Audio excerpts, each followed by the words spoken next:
طبق جميل جدا ينفعنا كمان في مناسباتنا وفي أعيادنا، حاجة كده تشرفنا قدام ضيوفنا. يلا بينا بقى لايكاية على السريع ونشوف مع بعض هنعمل ايه. طريقة سهلة وبسيطة جدا هتعجبكم جدا جدا ان شاء الله.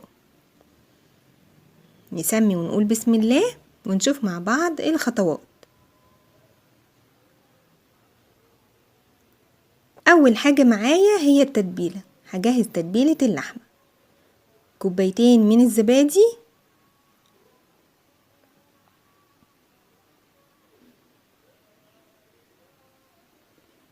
ومعايا كده بصلاية وفلفلاية و2 من الليمون المقشر، ملح وفلفل وكمون وبهارات مشكلة، ومعلقة من الملح ومعلقة من السكر.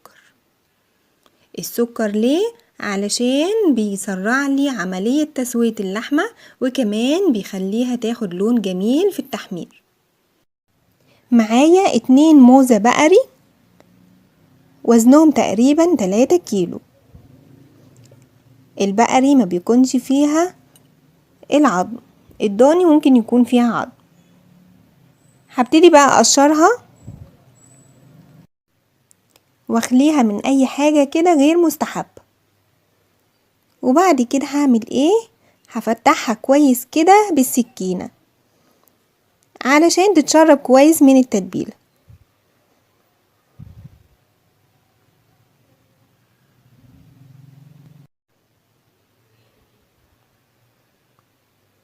افتحهم كويس زي ما انتوا شايفين بالسكينة.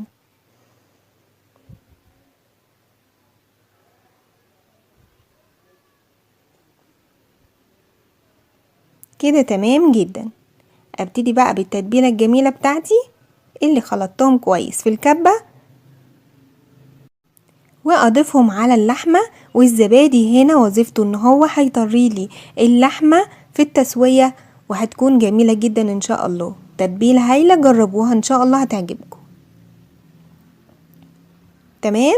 واقل فترة للتتبيلة ان احنا نسيبها مدة 4 ساعات، دي اقل حاجة ممكن نتبل بيها اللحم. اقل مدة هنسيبها في التلاجة مدة 4 ساعات على الاقل. هنجيب بقى صينية بعد ما سيبناها تتبل، وهحضر فيها الخضار. اي خضار انا عايزاه احطه في ارضية الصينية: بطاطس، فلفل وبصل، وكمان ممكن جزر لو موجود. بس كده. وهنحط بقى اللحمة وابتدي اغطيهم بالفويل لما تستوي خالص. ولما تستوي هبتدي اشيل الفويل علشان تاخد لون جميل وتتحمر من فوق.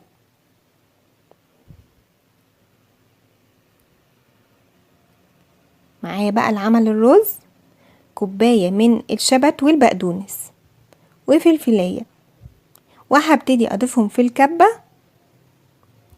علشان افرمهم كويس جدا.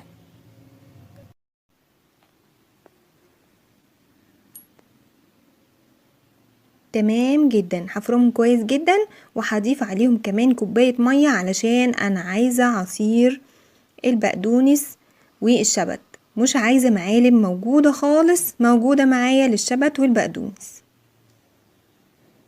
زودتها كوباية مية واديت من العصير الاخضر الجميل ده.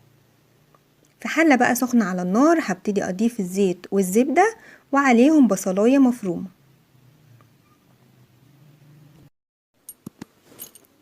انا عايزاها تاخد لون ذهبي. تمام جدا. هبتدي اضيف لها كوبايتين من الرز البسمتي. اقلب بقى الرز كويس جدا مع البصل ومع المادة الدهنية. دي خطوة مهمة على فكرة، علشان الرز يكون مفلفل معايا لازم نقلبه كويس مع المادة الدهنية. هبتدي بقى اضيف عصير البقدونس والشبت، اللون الاخضر الطبيعي الجميل. وبكمل طبعا المية بتاعت الرز. كوبايتين الرز قصادهم 3 كوبايات من المية. هظبط المية بتاعة الرز وابتدي اضيف الملح وكمون وفلفل الاسود وكمان مرق الدجاج، وبس خلاص بغطيه واسيبه بقى يستوي، وبعد كده بهدي خالص النار عليه. تاني حاجة معايا زيت وزبدة مع بعض وعليهم بصلاية مفرومة،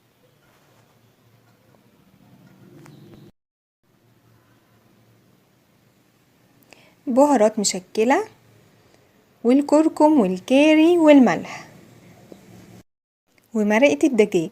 هقلبهم كويس، وبعد كده بضيف كوبايتين من الرز او نص كيلو رز، وهقلب كويس مع المادة الدهنية زي ما اتفقنا. خطوة مهمة علشان الرز يكون مفلفل معايا.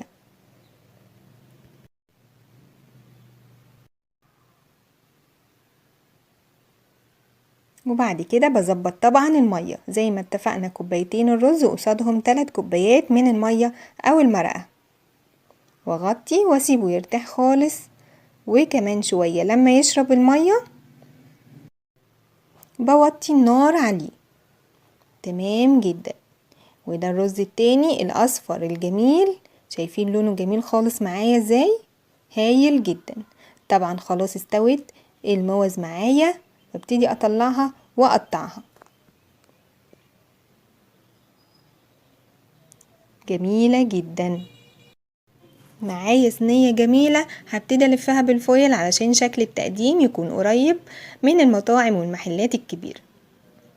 معايا اول نوع من الرز او اللون الاخضر الطبيعي اللي عملناه مع بعض بالشبت والبقدونس، شايفين مفلفل وكويس جدا وجميل. وبعد كده معانا الرز الاصفر الجميل واللون بتاعه تحفة.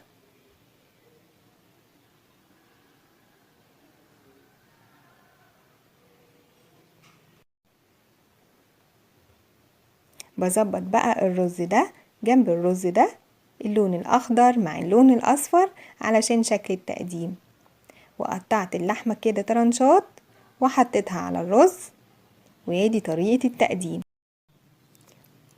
وممكن كمان مكسرات وزبيب لو حابين. التقديم ده براحتكم خالص، المهم ان احنا معانا طبق جميل جدا جدا للتقديم يشرفنا قدام ضيوفنا، جميل جدا شكلا ومضمونا. يا رب يكون الفيديو خفيف عليكم وعجبكم، وما تنسونيش في اللايك والشير وسبسكرايب لو سمحتوا. مستنية رأيكم في التعليقات. شكرا ليكم، كل سنة وانتم طيبين، والسلام عليكم.